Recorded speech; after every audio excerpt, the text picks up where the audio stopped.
자, 어제 시험 본 전자회로 기출문제 한번 풀어보도록 하겠습니다. 전자회로가 많이 어려운 편은 아니었습니다. 그죠? 기본 문제 위주로 나와가지고, 한 두세 문제 빼고는 그냥 충분히 풀 수 있었던 그런 내용인 것 같습니다. 그 문제가 어려워 보이는 게 몇 개 더 있었긴 했는데, 그래도 실제 내용은 그렇게 어렵지 않는 그런 문제들로 다 이루어져 있었던 것 같습니다. 그냥 쭉 한번 풀어보면 될 것 같습니다. 자, 시작하겠습니다. 1번입니다. 다음 회로에서 전류 IC하고 전압 VO로 가장 적절한 거. 이거 PMP에서 맨날 하던 겁니다. 그죠? 요런 루프. 하니까 5는 1.3K의 베타 IB. 그냥 IC인데, IE인데, 그죠? 이건 베타 플러스 1의 IB. 근데 그냥 대충 베타예요. 그리고 0.7. 더하기 300K의 IB. 그럼 이거 베타가 지금 이제 100이라고 했나요? 100. 그러니까 얘는 130 더하기 300 K의 IB는 4.3. 그러니까 IB는 430kV의 4.3이다. 그럼 IC는 베타의 IB니까 여기다가 100을 곱하면 430분의 430이니까 1mm가 되더라. 그러면 IC는 1mA가 되고요. 그럼 여기 2kg니까 이 양단 전압은 2V가 되니까 VO는 2V다. 이런 가장 기본 문제죠, 그죠?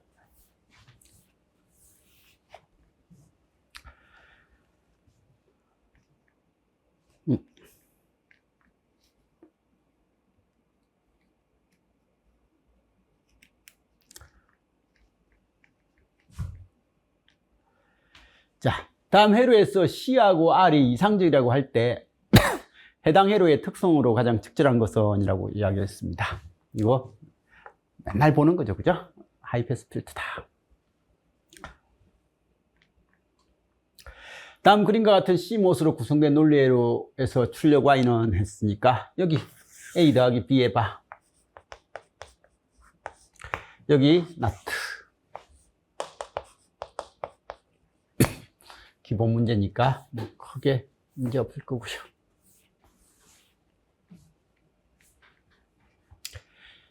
자, 이상적인 커먼 에미터 정폭기의 전압 이덕이 20dB다. 컬렉터의 DC 바이어스 전압이 5V일 때 왜곡 없이 입력 가능한 최대 입력 전압으로 가장 적절한 것은이라고 이렇게 이야기했어요.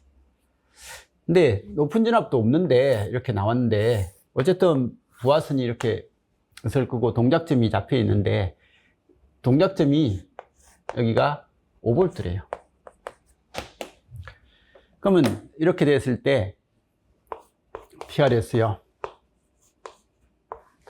5V가 되는데 여기에 교류가 들어갔을 때 AV가 20dB니까 10배예요. 10배면 여기에 반전돼서 이렇게 10배 크기로 나올 거잖아요, 그죠? 나올 건데 이쪽이 지금 주어지지가 않아서 모르겠습니다. 이쪽이 더 낮을 수도 있는데 이쪽은 없고, 그래서 주어진 값은 0하고 오니까 이게 내려가서 최대로 내려가는 거, 차로 내려갈 때가 0V죠. 0V보다 작아지면 뭐가 일어나요? 잘림이 발생하잖아요.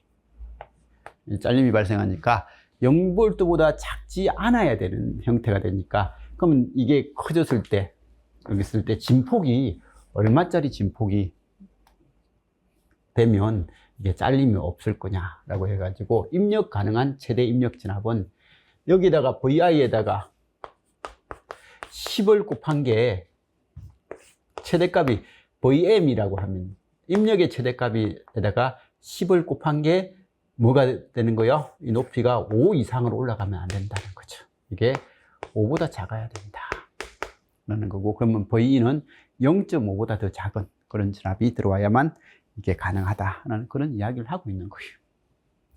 그래서 이게 중점 바이어스다라는 말도 없고 해가지고 이게 요런 형태가 돼버리면요, 이런 바이어스가 되면 이게 이쪽에서 잘려버리잖아요, 그죠? 잘려버리니까 얘는 정상적으로 나오도록 잘려버리니까 이건 모르는데, 어쨌든 지금은 이 전압은 없고 요것만 알고 있는 값이니까 알고 있는 값으로 보면 답은 이거다. 그런 내용이죠.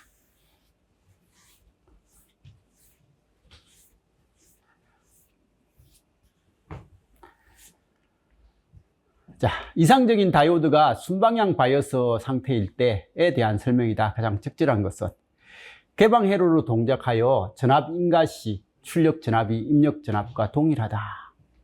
이상적인 다이오드가 순바이어스가 되면 이거죠, 그죠? 단락 회로죠. 단락 회로로 동작하여 전압 강하가 0이 된다. 2번이 답이죠. 특별한 건 없습니다. 항복 현상 이것도 말도 아니고, 그죠? 다음 적분기 회로에서 입력 구형파에 따른 출력 파형이 가장 적절한 것은 하는데, 지금까지 적분기하고 조금 다른 게 나왔어요, 그죠? 지금까지 적분기들은 입력 파형이 요렇게 돼 가지고요, 이렇게 돼 가지고 출력이 이건 면적이 커지네 라고 했는데, 이건 반전되니까 이렇게 가다가 다시 0으로 가고 다시 이렇게 가고 하는, 이게 지금까지의 주류였어요. 주류였다면 지금 문제는요, 지금 문제는 출력이 어떻게 되는데 라고 하니까, 반전이 안 됐으면 적분하면 이만큼이고 면적 없고 이렇게 올라갈 건데, 반전이 됐으니까 내려갔다가 하는 이런 형태가 출력 전압이 되겠죠, 그죠? 그래서 적분기의 파형이 지금 이제 이렇게 된다. 밑에 반전 적분이니까 이렇게 된다. 그러니까 적분이니까 그냥 눈으로 보시면 돼요. 이 의미도 크게 상관없고 그냥 탁 보면 되니까 되고, 이때 다 이만큼 됐을 때 값은 얼만데 라고 하면, 이게 혹시라도 같은 파형이 있었다면요, 이 문제에서 파형이 답은 이것밖에 없잖아요, 그죠? 그래서 이것밖에 없는데, 만일에 같은 파형이 두 개 나왔는데 이 값이 달라지면 이제 계산을 해야죠. 뭐야? 보이오는 마이너스 RC분의 1에 인테그랄 0부터 어디까지요? 1ms 세클일 때 10의 dt 이렇게 되니까 마이너스 R 곱하기 C, 그러니까 10ms네요. 10ms 분의 1에 10의 t잖아요, 그죠?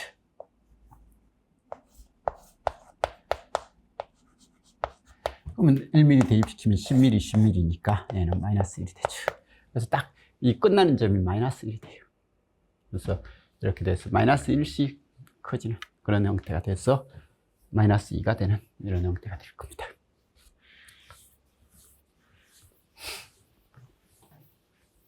그래도 재미난 문제죠, 그죠?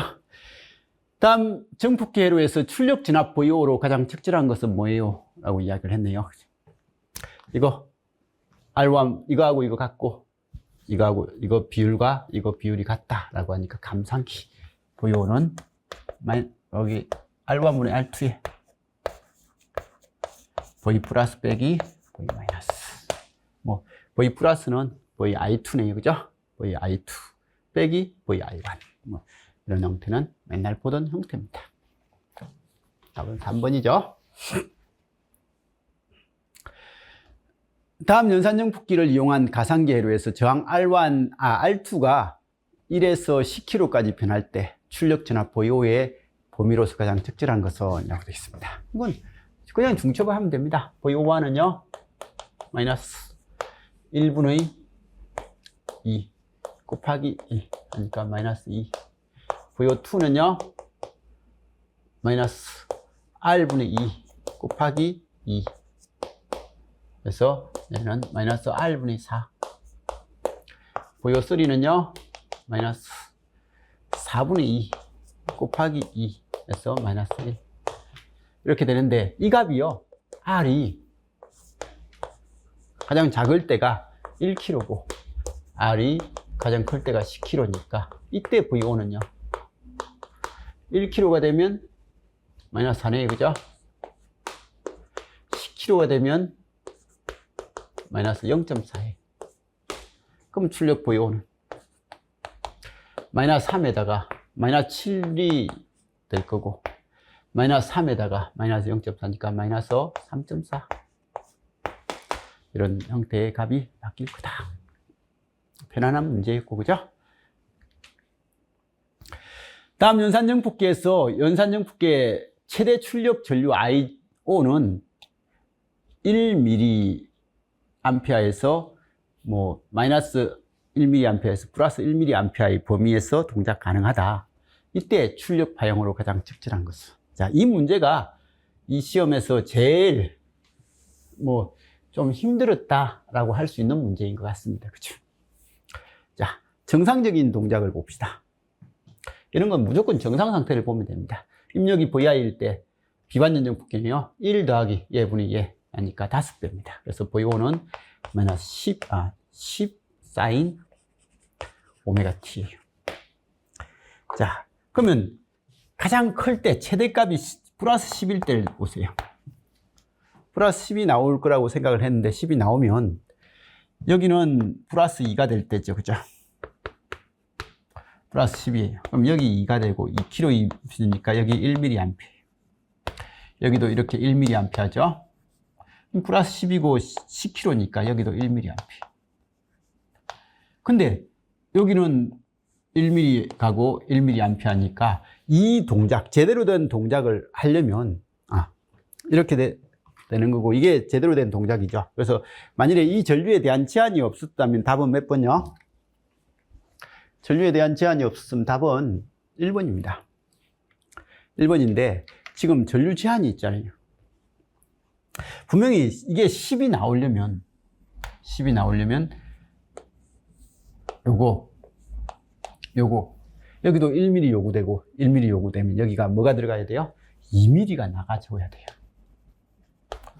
그리고 여기서 이렇게 갈 때 총저항 10kg고 이렇게 갈 때 총저항 10kg니까 이쪽 전류하고 이쪽 전류는 같은 전류가 지금도 흐르고 있고 1mm씩 흐르고 있으니까 되는데, 지금 여기에 넣어주는 최대 전류가 1mm 밖에 못 가요. 1mm 밖에 못 가면 이 경로하고 이 경로에 실제 흐를 수 있는 전류는 얼마요? 0.5mA 밖에 안 되는 거예요. 그래서 여기 진압은 몇 볼트요? 5V 밖에 안 만들어집니다. 마이너스 쪽도 마찬가지죠. 마이너스 쪽도 이렇게 되니까 마이너스 2가 되면요, 여기가 마이너스 10이 될 거고, 그러면 얘는 이렇게 1mm가 들어오고 얘도 이렇게 1mm가 들어오면 이렇게 2mm가 들어가야 되는데 들어가는 전류가 1mm 밖에 못 들어가요. 1mm 밖에 못 들어가면 실제로 흐르는 것은 0.5씩만 흘러야 됩니다. 그래서 이렇게 되다 보니까 이론적으로는 얘는 이덕이 5배니까 입력이 요렇게 들어오면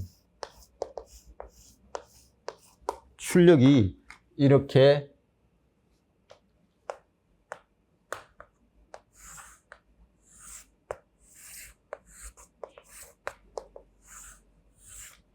다섯 배의 이덕을 이렇게 내줘야 되는 거예요.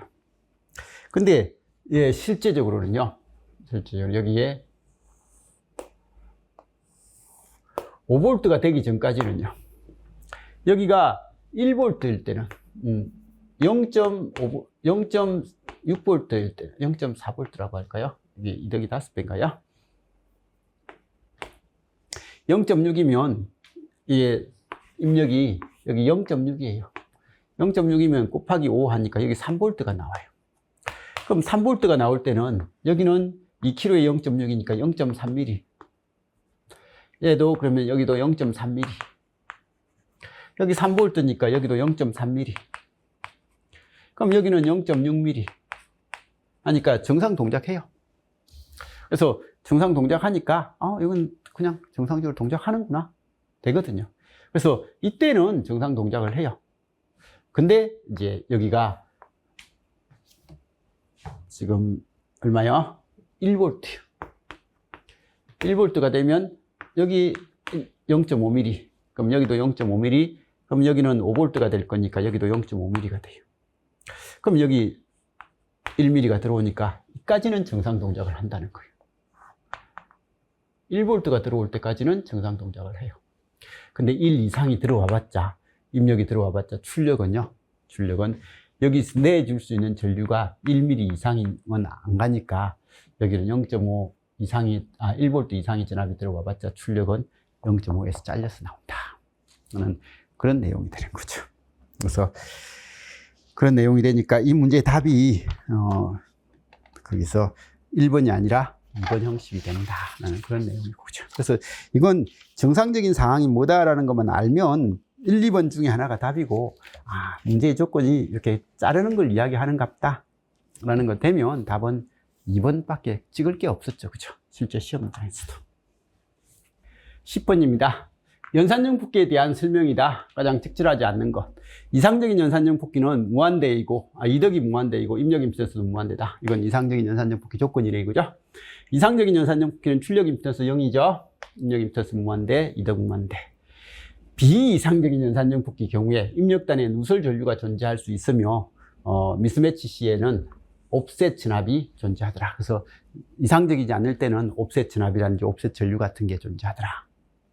실제 연산형 붓기가 AS가 지금 이제 1 플러스 오메가 B분의 S와 S분의 A0와 같은 주파수 특성을 가질 때 이를 이용해서 비반전형 붓기는 이덕이 높을수록 3dB 동작 주파수도 높아진다라고 그렇게 이야기를 했습니다. 이건 전달함수가 이거거든요. 그러면 이 값이 크면 클수록 3dB 동작 주파수가 높아지냐라는 그런 형태인데, 이거요. 연산형 붓기 할 때 맨날 이거거든요. 이건 실제로 이게 만들어져 있을 때 이런 차단 특성인데, 내가 이덕을 요 정도 쓰면 3dB 주파수는 이게 되고요. 이덕을 요 정도 쓰면 3dB 주파수는 이걸 쓴다. 그런 의도의 문제 같습니다. 그죠? 3dB 주파수는 이게 되니까 이 3dB 주파수가 되는 거, 이 관계에서 이덕이 커지면 대역폭은 넓어진다 라는 관점에서 지비적은 일정이라는 그 관점에 문제를 낸 것 같아요. 그래서 오펜프 할 때 맨날 이 그림 머릿속에 상상하라고 했잖아요. 그죠? 그 관점에서 이야기해 주시면 되는 그런 문제입니다. 알아서 봐주시고요. 나중에 이제 문제풀이 할 때는 뭐 이런 부분을 설명을 좀 하긴 할 것 같아요. 근데 이 그림을, 이 수식을, 이런 형태의 파형을 수식으로 표현하면요. 이 수식입니다. 이런 수식이니까 보드 순도의 일반적인 형식입니다.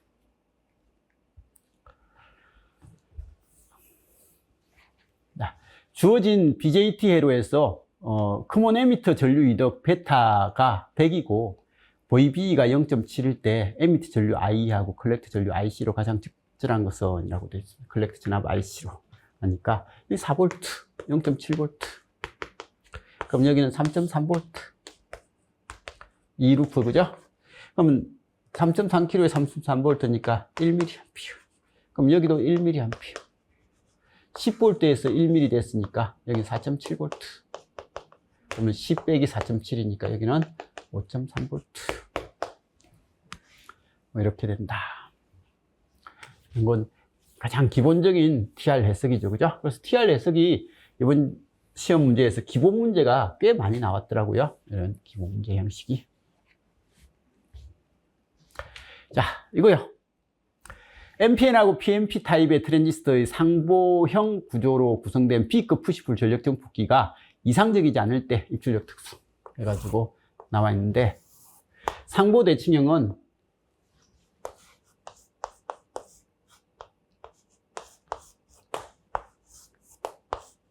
이런 구조잖아요. 그죠? 요 구조다 보니까 베이스 인풋에 에미터 아웃풋이니까 위상 반전은 안 일어나요. 그래서 상보 대칭형 구조에서는 위상 반전이 안 일어나더라라는 걸 일단 봐주시고, 그러면 위상 반전이 안 일어나는 구조에서 입력이 이렇게 될 때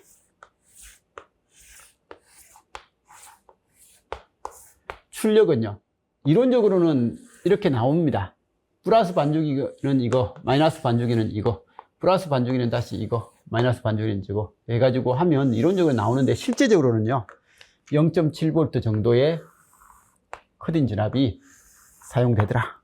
그래서 실제 파형은 0.7이 되기 전까지는 아무것도 안 나오다가 0.7 되고 나면 그 다음부터는 정상적인 파형이 나오다가, 또 0.7이 되기 전까지는 아무것도 안 나오다가 0.7 된 이후에는 나오고, 이런 형태의 그림이 나왔잖아요. 그죠? 그래서 우리는 이 왜곡을 크로스오버 왜곡이다 라고 그렇게 불렀고요. 그러면 이걸 그림으로 그리면, 크로스오버 왜곡을 그림을 그리면 이상적일 때는 이건데 출력이 입력이 0.7 이전일 때는 아무것도 안 나오니까 이때는 0이다가 이런 모양이 나온다. 너무 극단적으로 그림을 그렸지만 어쨌든 이거예요. 그죠? 이건 기출 문제였죠. 그죠? 우리 기출 문제 풀이할 때 이런 것들도 있었습니다. 자, 다음 회로에서 제너 다이오드의 전압 VZ가 3.3이고 BJT Q1의 컬렉터 에미터의 포화 전압이 0.3V이다. 그리고 활성 영역에서 베타는 무한대로 가정하고 RL 저항을 바꿀 수 있을 때 가장 적절하지 않는 거. 그래서 지금 이제 VZ는 3.3이고요. VC 포화가 되는 상태에서 VC 값은 0.3V예요. 그래서 이렇게 됐을 때 대한 질문이다라는 그런 내용이에요. 자, 그럼 문제를 읽어보면 이 문제 일단 해석부터 먼저를 하면요. 여기는 지금 이제 10V 6.7에 3.3이니까 여기 3.3이다. 그럼 여기도 3.3일 거예요. 3.3이고 RL이 얼마인지 모르지만 전압은 3.3으로 고정되어 있어요. 고정되어 있을 때 질문이다 라는 그런 내용이죠.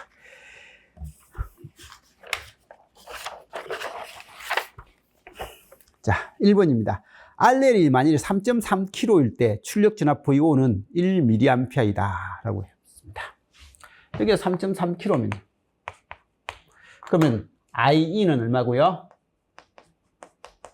3.3V에 3.3kg가 1mm고 그럼 여기도 1mm니까 여기 소모 전압이 5V고 그럼 10V에서 5V 소모됐으니까 여기 출력 전압은 10 빼기 5가 되었어. 그죠? 5가 되더라. 여긴 3.3이고 여기 5가 되니까 이 양단 전압은 1.7V죠?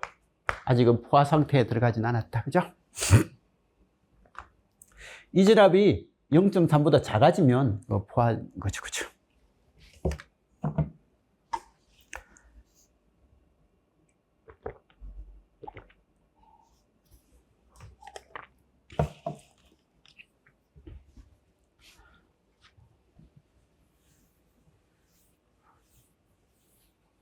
자, 두 번째는요. RL이 3.3kg일 때 활성 영역에 동작한다. 좀 전에 했네요. 그죠? 3.3일 때는 활성 영역에 동작했다. RL이 4kg면요. 이게 4kg가 돼도 여기는 여전히 3.3이에요. 그럼 여기 흐르는 전류 I는요. I는 1mm 이하인 거예요. 그럼 여기가 1mm 이하의 4kg분의 3.3이에요. 그러면 이게 5V가 안 돼요. 그럼 아까 전에보다 여기 전압이 여기는 3.3으로 고정인데 이건 5V보다 큰 값이 나오니까 얘는 무조건 0.3보다 작아지진 않으니까 활성 영역이죠. 그죠? 그래서 활성 영역에 동작한다라는 건 계산 안 해볼 겁니다. 이건 시험장에서도 이건 해보면 안 되죠. 그죠? 이 정확한 계산은. 근데 RL이 2kg가 되면요. 얘가 1.5가 돼요. 1.65네 이거죠? 1.65mA가 돼요. 그럼 여기가 1.5보다 커지면 7.5보다 커져요.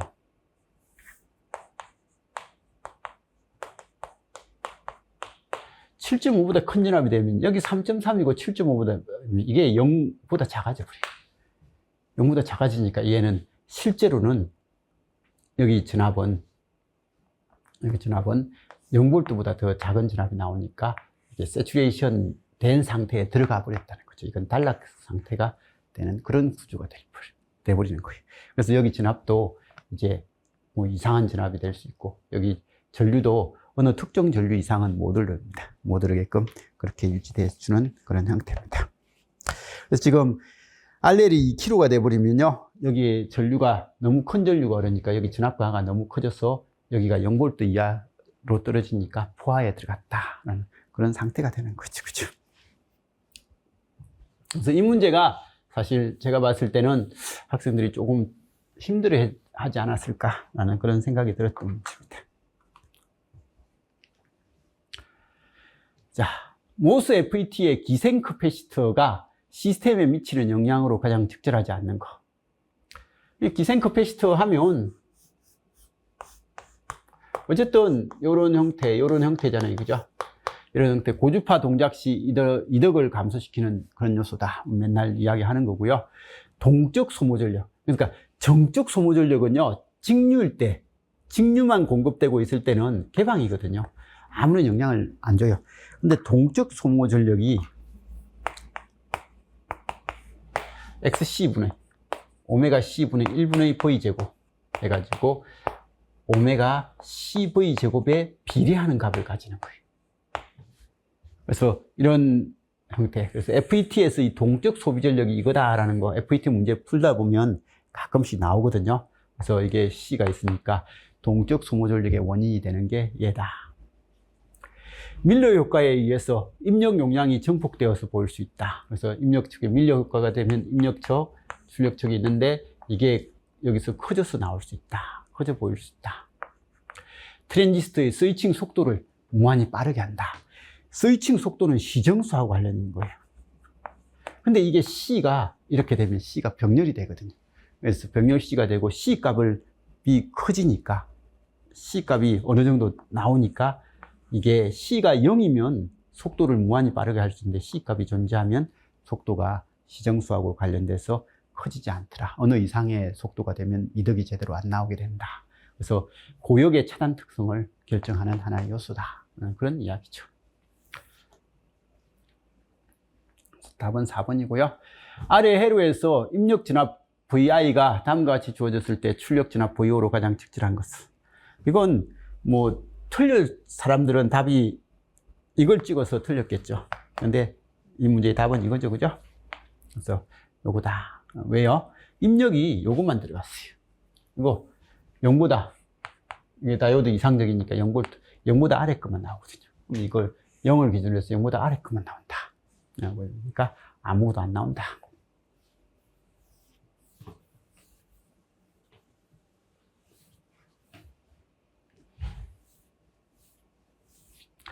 이 문제는 안 풀어도 답은 무조건 딱 보기만 보고 답은 뭐구나. 왜요? 이게 연산정폭기고 반전정폭기면 이덕은 무조건 R1분의 R2가 돼야 돼요. 근데 보기 4번을 보세요. 이건 R2분의 R1이죠? 무조건 틀렸어요. 나머지는 볼 필요도 없어요. 시험장에서는 그렇게 끝내는 거예요. 고대역 통과 필터의 특성이다. 이게 C가 있고 R이 있으니까, 그죠? 우리 이건 하이패스 필터거든요. 고대역 통과다. 그 말이죠. 회로의 출력 임피던스는 이상적인 연산정폭기를 활용한 경우의 0이다. 그래서 이상적인 연산정폭기는요, 출력단과 피드백 되는 게 병렬이거든요. 원래 피드백이 없을 때 G아웃은 0이거든요. 근데 이 병렬이 되면 G아웃을 더 작게 만들어주니까 우리 피드백 할 때, 부기한 할 때 맨날 했습니다. 그죠? 부기한에 관련된. 그래서 이렇게 되니까 이건 피드백 경로가 있으면 출력 임피던스를 더 작게, 이론적으로 0인데 그거보다 더 작게 만들려니까 진짜 0이 되겠죠. 그죠? 그래서 이 네거티브 피드백을 쓰면 출력 임피던스는 0입니다.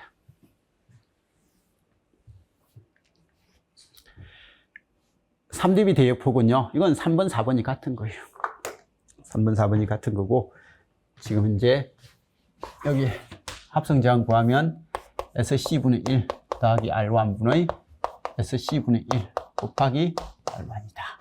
위아래를 SC 곱하면 SCR1 더하기 1분의 R1이다. 그럼 VO는 마이너스 SCR1 더하기 1분의 R1분의 R2의 VI다. 그래서 이거는 마이너스 R1분의 R2의 SCR1 더하기 1. 이렇게 되고, 그러면 이제 차단 주파수. 얘 차단 주파수는 이렇게 되는 거예요.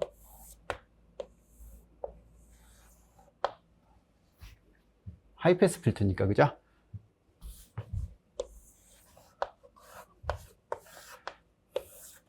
이덕이 제일 잘 나올 때가 얘가 0일 때예요. 아, 여기 이 값이 없을 때예요.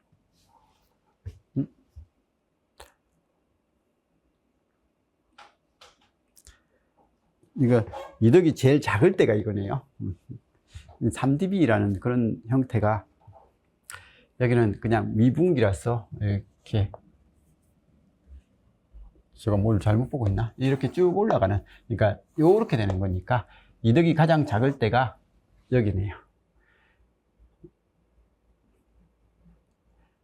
그래서 이 마이너스 R1분의 R2입니다. 그리고 나서 얘가 이득이 쭉 커지는 이런 형태입니다. 여기는 플러스 3, 마이너스 3dB가 아니라 플러스 3dB가 되겠네요. 여기가 얘가 이거하고 이게 같으면요 1 플러스 j 오메가 CR1 이런 꼴이 나올 거니까 이게 루트 2가 되면 루트 2가 되면 이거에 대해서 3dB가 되는 거예요. 그래서 3dB고 이론적으로는 뭐 이렇게 되는 게 정상인데 어쨌든 이렇게 돼서 3dB에서 올라가는 이런 파형입니다. 얘는 위로 올라가는 파형입니다. 내려가는 파형이 아니고요. 그래서 하이패스 필터니까 이렇게 올라가는 쪽이에요. 봐요. 직류가 되면요, 이 개방이거든요. 개방이니까 이득이 R1분의 R2죠. 그래서 직류 이득이 R1분의 R2가 나와요. 그런데 교류가 되면 주파수가 커지면 커질수록 이 저항이 작아지거든요. 그럼 여기 저항이 작아지니까 결국 0으로 가요. 0으로 가니까 0분의 어떤 값 하니까 이득이 무한대로 올라가요. 그래서 쟤는 필트도 아니고 이득이 무한대로 올라가네요. 이건 사실 고대역 통과 필트다. 이것도 좀 이 문제는 전반적으로 문제가 안 좋네요. 고대역 통과 필터가 아니라 얘는 그냥 미분기입니다. 그죠? 미분기능이고 이렇게 가면 고대역은 커지긴 커지는데 이게 필터가 이 평탄 특성이 있어야 되는데 필터라는 것은 고대역 통과 필터다라고 하면 고대역은 이득이 잘 나오고 저대역은 이득이 안 나오고 하는 이런 형태인데 얘는 그냥 주파수에 비례하는 특성이니까 얘는 미분기다라고 해줘야만 정확한 답이 되겠네요. 저도 그냥 아무 생각 없이 뭐 답은 4번이겠네 라고 하고 보고 들어왔는데 좀 1번도 불필요하네요. 이 회로의 출력 임피던스는 이상적인 연산적 복귀를 활용한 경우의 역이다. 역시 병렬로 이렇게 되려니까 출력 임피던스 0이죠. 그죠? 그래서 앞에 거하고 보기가 똑같아요. 그래서 안 그래도 이상적일 때 0인데 이게 있어봤자 이게 OPM프만 이상적이면 출력 임피던스는 병렬이니까 더 작아지니까 0이 된다. 그래서 어쨌든 부기하는 우리 전자 회로에는 좀 나오는 파트니까 이건 충분히 맞췄을 것 같고 3dB 대역폭.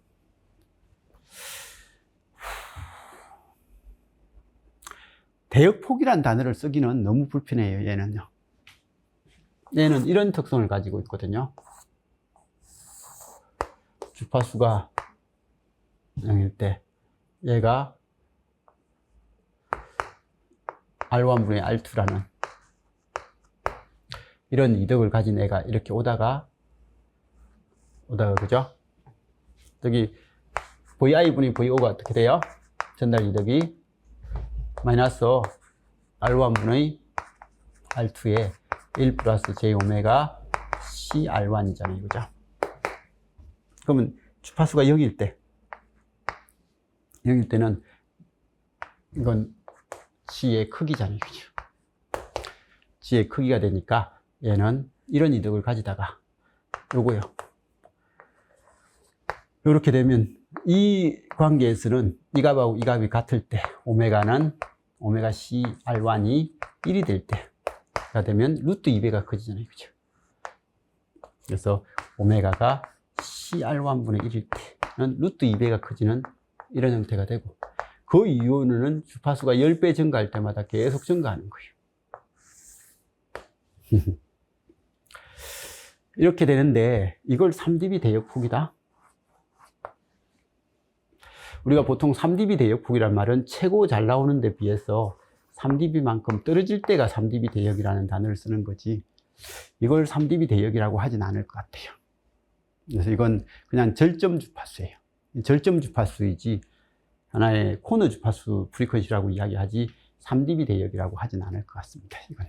그래서 이건 어쨌든 이런 전달 특성을 가지는 거지 이게 필터 관점으로 이야기하면 안 될 것 같아요. 그래서 1번도 보기도 이상하고요. 그렇게 돼버리니까 이게 하이패스 필터라는 단어를 이건 미분기지 하이패스 필터가 아니거든요. 그래서 이건 이 문제가 좀 문제가 있을 것 같습니다. 저도 혼자서 그냥 풀 때는 답은 무조건 4번이겠지만 하고 왔는데 보니까 이렇게 되네요. 회로의 출력 임피던스는 이상적인 연산적 복귀를 활용한 0이고 3dB 대역폭은 이상하죠. 그죠? 그리고 4번에는 무조건 틀렸잖아요. 그죠? 얘는 무조건 R1분의 R2가 돼야 되죠. 전도함수는 이렇게 됩니다. 그죠? 그래서 이건 이의 제기하면 받아줄 것 같기도 합니다. 혹시라도 이의 제기를 한번 해보실 분들은 해보시기 바랍니다.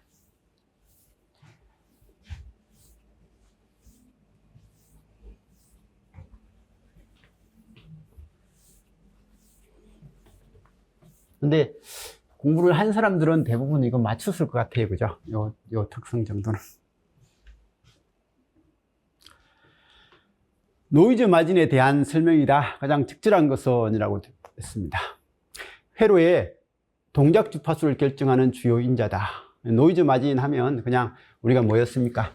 여기 하나의 거기 게이트의 출력 단자에서 0이 나왔는데 0이 뭐 이 정도 크기가 나왔다. 근데 여기서 받아들일 쪽에 0을 받아들여야 되는데 0을 받아들이는 레벨이 이거 이하면 0이다 라고 하는데 얘는 내주는 건 이거 이하로 들어왔는데 그럼 이게 들어오다가 여기 잡음이 탈 때 어느 이하 이상으로 잡음이 타지 않으면 얘는 무조건 뭐 정상적인 동작을 할 수 있다라고 이야기했던 그런 내용이잖아요. 그죠?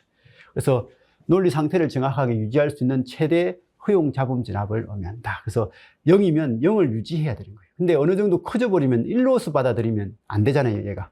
그래서 0이라는 상태를 그대로 유지해서 0으로 받아들이게끔 해야 되니까 잡음이 타더라도 이것 이상으로 타지 않아야 된다라고 했던 논리 상태를 정확하게 유지할 수 있는 최대 허용 잡음 진압을 의미한다. 이건 맞을 것 같아요. 그죠?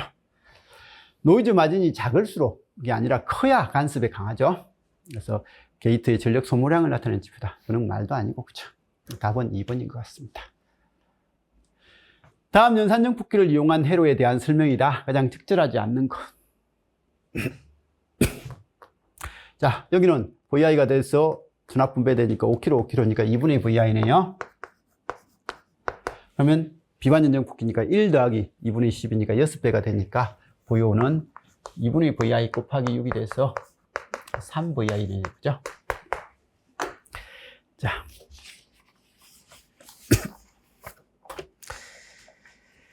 비반전적 붓기 회로이며 전압 이득은 3이다. 맞네요. 그죠? 출력 임피던스는 이상적인 연산적 붓기를 사용할 경우에 0이다. 이거 3번이나 나왔나요? 똑같은 보기가? 이거 왜 이렇게 좋아하죠? 이 출제자? 아까도 똑같은 보기가 나왔던 것 같은데, 그죠? 내가 잘못 읽었나?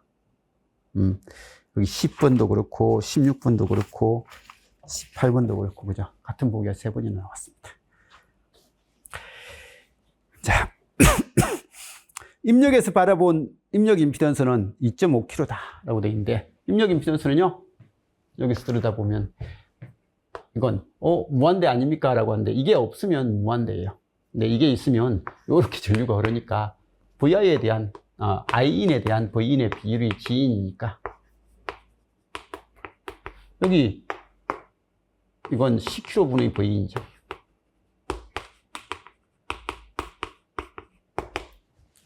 입력 측은 이렇게 전류가 흐르니까 여기 있는 합성저항을 보면 되는 거예요. 이게 없으면 전류가 흘러 들어가지 않으니까 입력 임피던스 무한대입니다. 그래서 10kg죠. 자, 연산적 붓기 회로에서 동작 대역폭이 작아지면 이 회로의 동작 대역폭도 같이 작아진다. 연산적 붓기의 동작 대역폭이 작아지면 라고 하니까 이게 정폭 가능한 그 집이죠. 일정인데 이 값이 작아지면인 거예요. 그러니까 이 전체 값이 줄어들면이라는 그런 의도 같아요. 이 전체 값이 줄어들면 이덕이 일정할 때 대역폭은 작아진다라는 그런 의도로서 낸 것 같습니다. 그래서 이 정폭기가 괴한이 안 걸려 있을 때의 그 동작 대역폭이라는 게 있을 거잖아요, 그죠? 괴한이 없을 때의 동작 대역폭이 작아지면 이 회로의 동작 대역폭도 같이 작아진다라는 그런 내용이에요. 그래서 이게 일정한 값이 작아지면 C가 일정할 때 BW도 줄어든다라는 그런 내용인 거예요.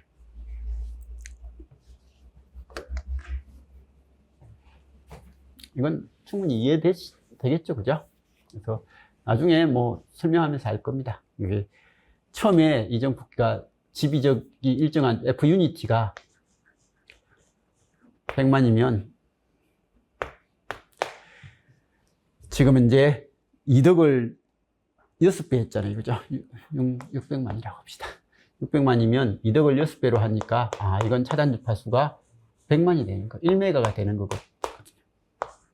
근데 이게 처음부터 2만이면요. 200만이면. 2메가가, 이게 F 유니트인 거예요. 일정한 값인 거예요. F 트랜지션이죠.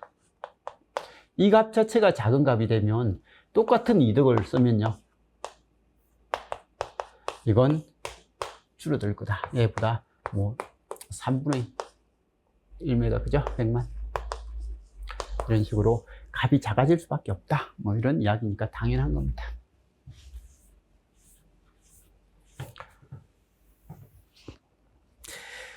이건 답은 3번이고요. 자, NMOS 트랜지스터의 문턱 진압이 2V이고 VGS가 4V일 때 ID가 10이다. 이건 이런 것만 딱 주어지면 ID는 뭐요? ID 2분의 1에 무연 COX에 L분의 W에 VGS 마이너스 VT의 제곱인 걸 아는데 이 전체를 그냥 K로 잡은 거예요. K에 4 빼기 2의 제곱을 한 게 지금 이제 10mm다. 즉 4K가 10mm이다. 근데 ID 다시는 K에 이게 5V로 바뀌면 스레시홀드는 안 바뀌니까 5 빼기 2의 제곱이 되니까 이건 3의 제곱인 9K가 되죠. 그건 얼마냐? 그러니까 4K가 10mm일 때 9K는 얼만데? 라는 그런 질문인 거예요. 그래서 이런 질문이니까 문제의 의도는 아주 수월하게 답을 낼 수 있게끔 하죠. 그죠?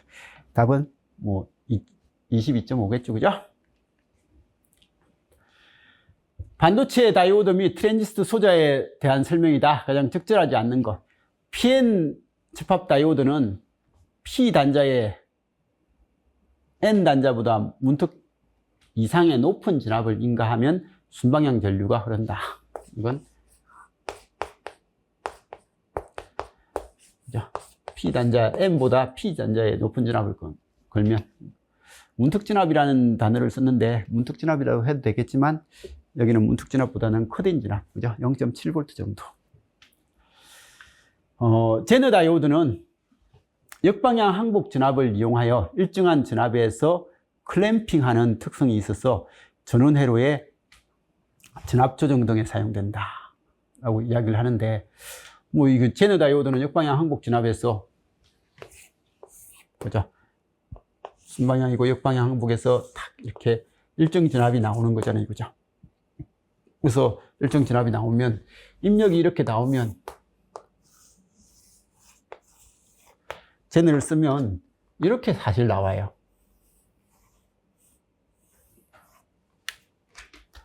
근데 이제 이렇게 가지고 정진압을 쓰는 게 아니라, 입력이 요렇게 될 때, 이렇게 이렇게 해가지고 출력의 평균 진압이 요게 되게끔, 그죠? 입력에 DC가 포함되어 있는데 출력의 평균 진압이 이게 되게끔 만들어준 거예요. 그래서 VZ가 되게끔 만들어주는 게 제너다. 그래서 이 관점으로 생각을 하는 사람은 2번을 클리프 아닌가? 라고 해가지고, 이게 클리프 관점으로서 해서 클램프니까 틀렸다 라고 접근하는 사람도 있을 것 같긴 해요. 근데 이제 4번을 읽으면 그런 생각을 안 하겠죠. 그죠? 그래서 이런 건데, 이 제너 다이오드에서 클램프라는 이야기를 쓰는 게, 제너 다이오드를 쓰면 DC 레벨을 0에서 이렇게 올려주는 관점을 쓴다. 그래서 DC 레벨을 올린다. 우리 클램프 할 때 팔을 위로 올린다는 단어도 썼지만 DC 레벨을 올린다라는 이런 레벨을 쓴 적도 있거든요. 그래서 이 문제는 그냥 단지 DC 레벨을 0이 아니라 VZ로 이렇게 올려서 사용하려고 한다라는 그런 의도의 문제 같아요. 그래서 이건 단어 선택은 좀 불안한데, 그래서 그리고 이런 클램프를 실무에서 쓰는지 해가지고 그냥 인터넷 검색을 좀 하고 했더니 실무에서도 이런 클램프라는 단어를 좀 제너에서 쓰긴 하더라고요. 근데 정확하게는 클리프가 맞는 거예요. 클리프가 맞는데, 제너다이오드는 역방향 항복 전압을 이용하여 일정한 전압에서 클램핑을 하는 특성이 있어서 전원 회로의 전압 조정 등에 사용된다. 이 단어 빼고는 다 맞는 건데 저 단어 선택을 좀 잘 못한 느낌입니다. 근데 실무 사용하는 용어인 것 같아요. 실무하는 사람들은 이걸 좀 쓰는 것 같더라고요. NPN 바이폴라 트랜지스터의 경우에 전자가 다수 전류의 캐리어이며, NPN에서는 전자가 다수 전류의 캐리다. 다수 캐리어다 말이죠. 그죠? 전자가 다수 캐리어이며 활성 모드에서 증폭기 등으로 활용이 적합하다. 이런 거 맞는 것 같고, 모스 트랜지스터 FET 경우에 게이트에 전압을 인가해서 전자를 모아서 채널을 형성을 하면 이게 NMOS가 되는 거고, 그죠? 전공을 모아서 채널을 형성하면 이게 PMOS다. 그래서 아마 공부해가지고 합격권에 있는 사람들은 답이 무조건 4번이었겠죠. 2번을 그냥 고민도 안 했을 것 같아요.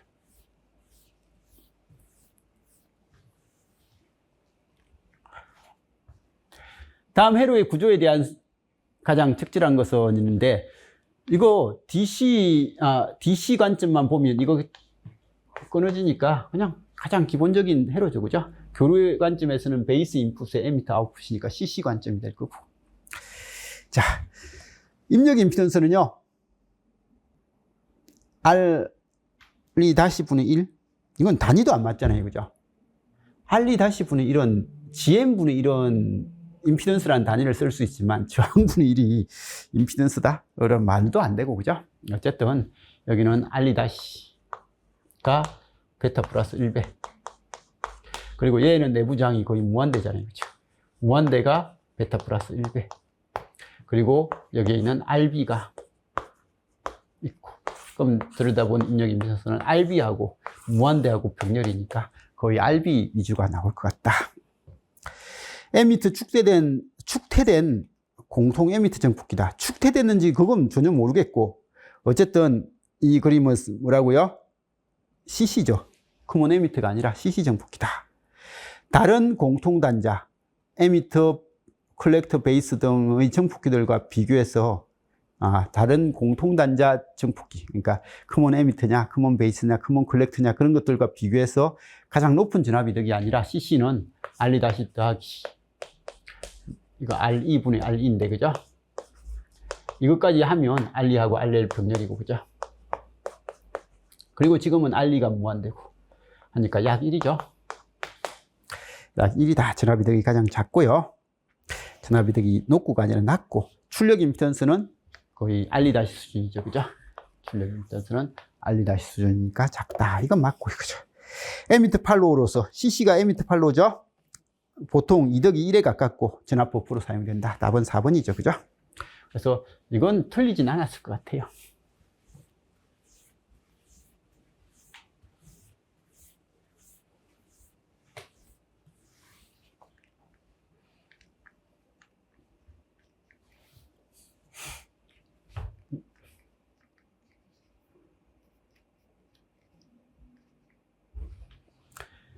증가형 NMOS 트랜지스터에서 채널이 형성되기 위해서 필요한 조건으로 적절하지 않는 거.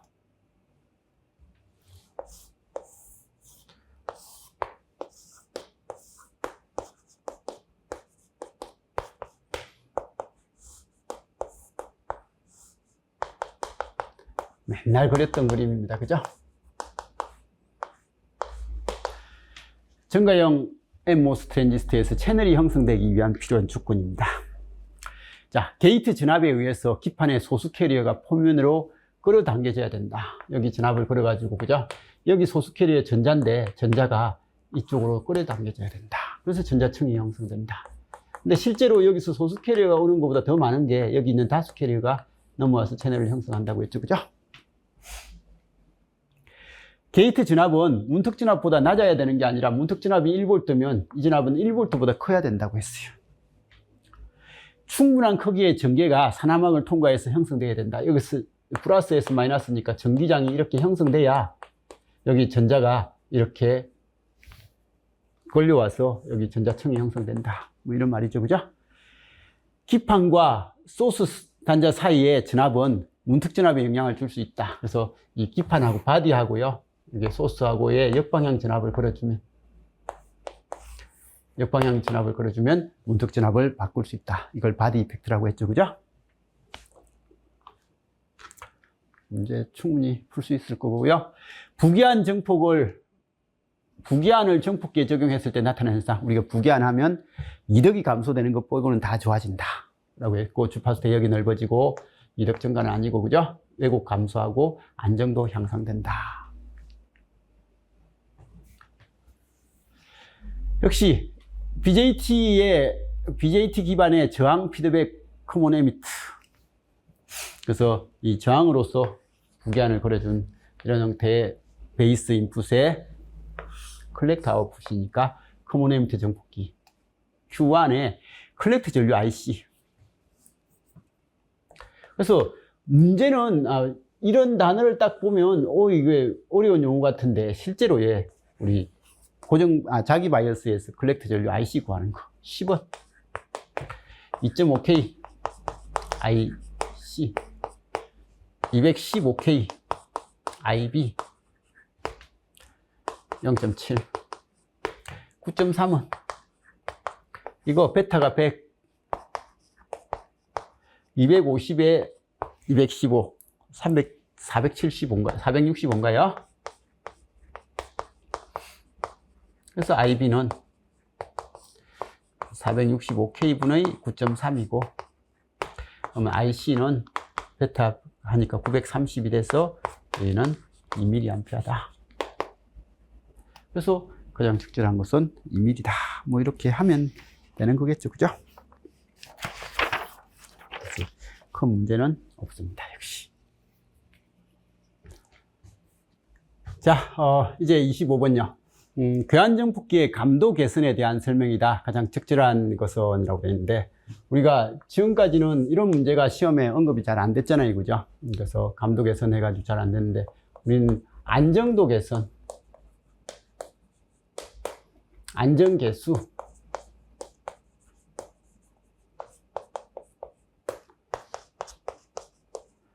감도. 잘 모르지만, 이런 게 안정도는 좋은 게 좋아요. 그죠? 큰 게 좋아요. 감도가 큰 게 좋은지, 감도가 작은 게 좋은지, 뭐, 이런 형태가 뭔지를 좀 알아야 되고, 안정계수, 큰 게 좋은지, 작은 게 좋은지, 뭐 이런 것들을 알아야 되는 거예요. 그래서 안정도 자체는, 감도는 큰 게 좋은 건가요? 뭐 이렇게 했을 때 그 관계를 좀 잘 봐주셔야 됩니다. 근데 어떤 감도인데 라는 그런 내용이고요. 그러면 우리가 이런 게 우리 책에서는 이 부분이 일단 없습니다. 그죠? 체호공학 같은 데서는 있고 우리 책에서는 안정계수 같은 건 존재를 합니다. 그래서 안정계수는 베타라든지 뭐 ICO,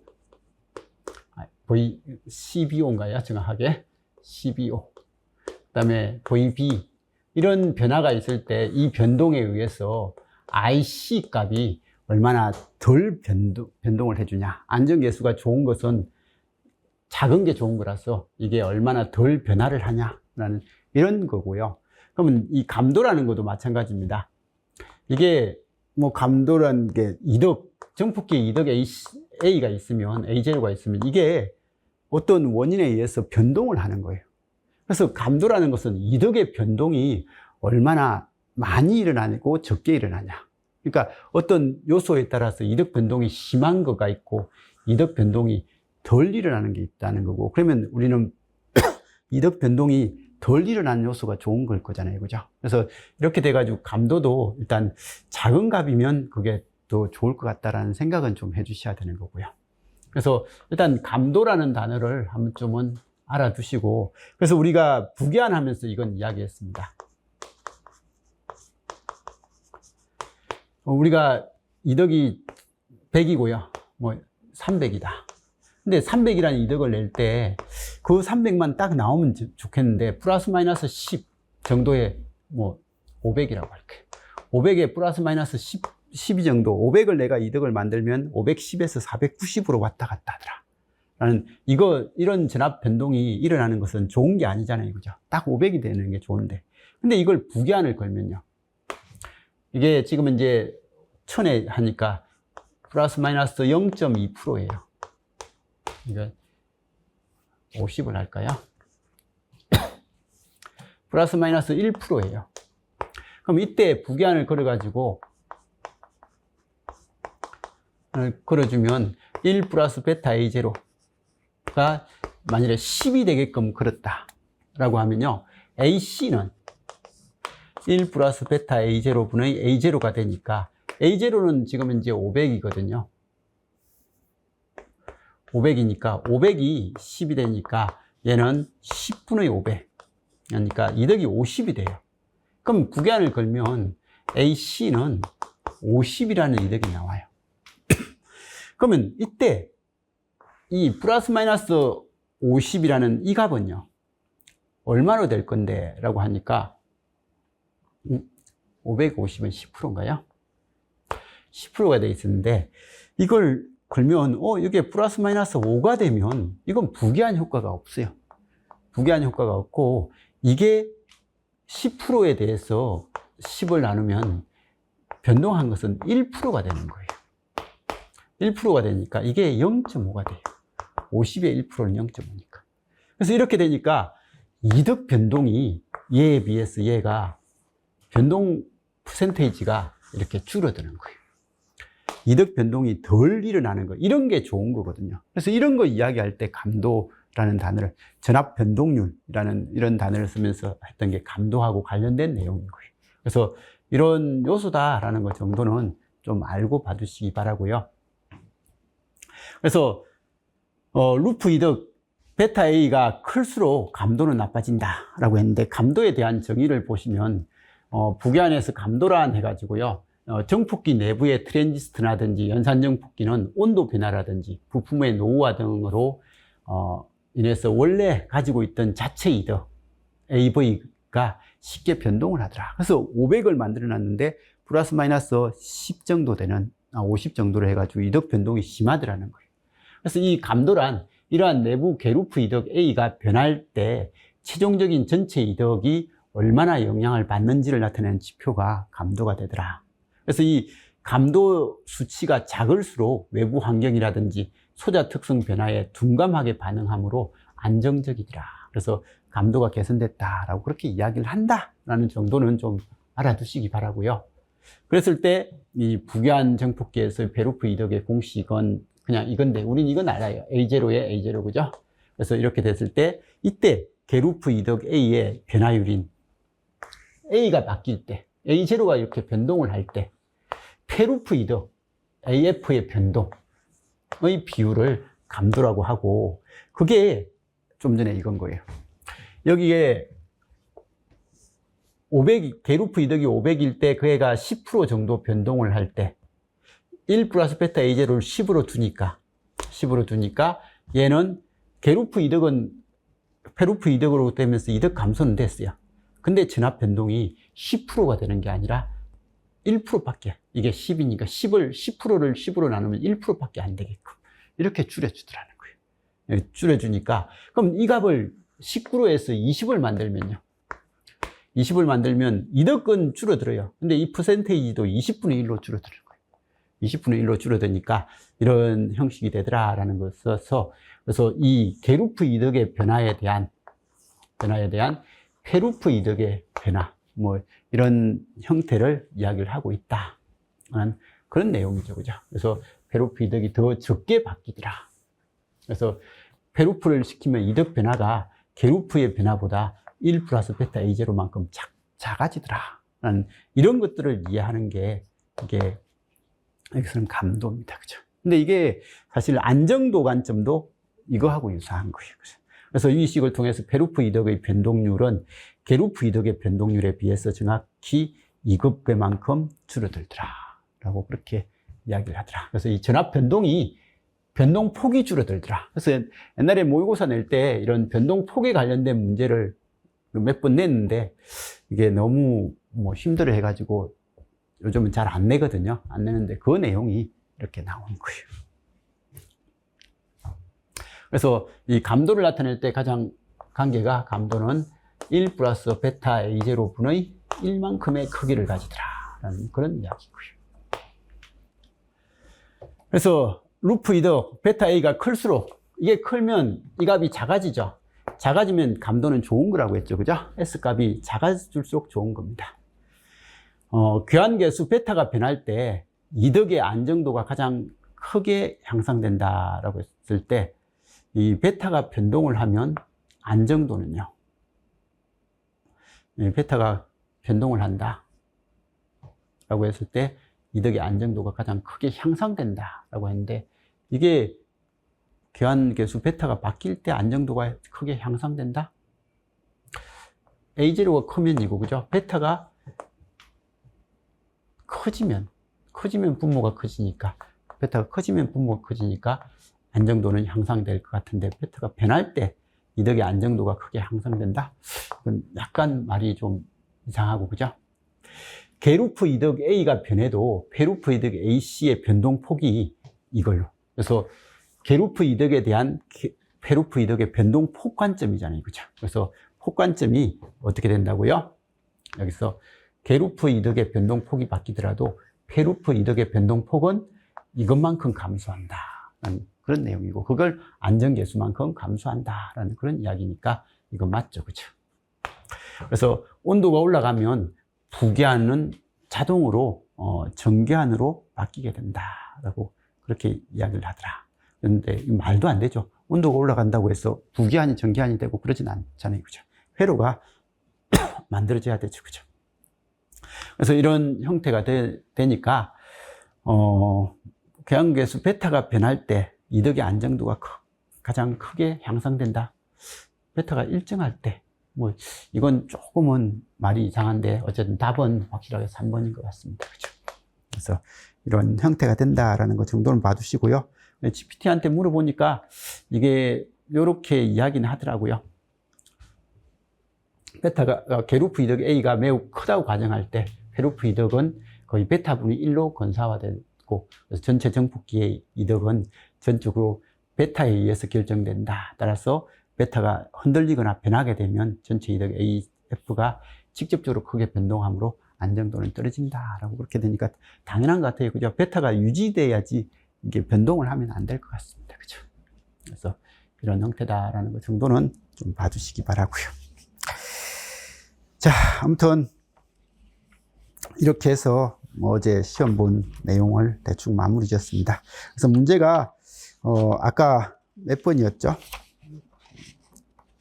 거기 16번. 16번은 출제자가 고역통과 필터라고 했는데 이건 필터의 개념이 아니어가지고 이게 문제 이의제기를 하면 어떻게 좀 받아줄 수 있을 것 같기도 합니다.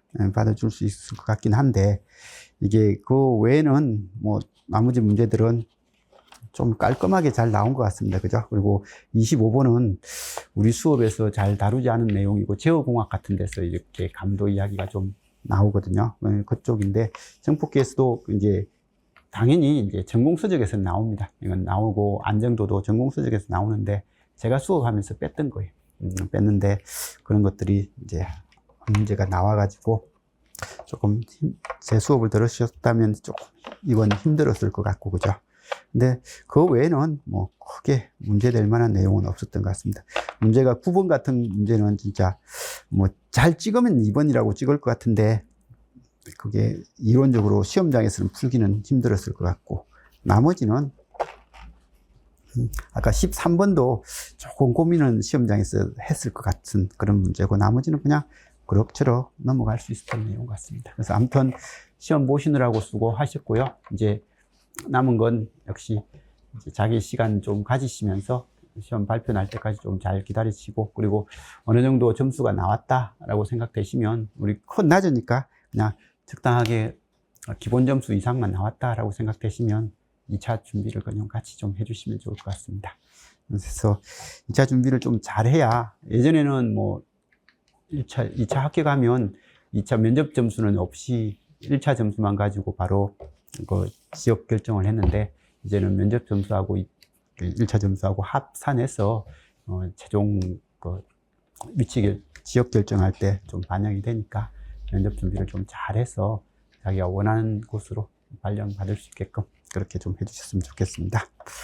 아무튼 그동안 시험 보시느라 고생하셨습니다. 자, 여기까지 하도록 하겠습니다. 이상입니다.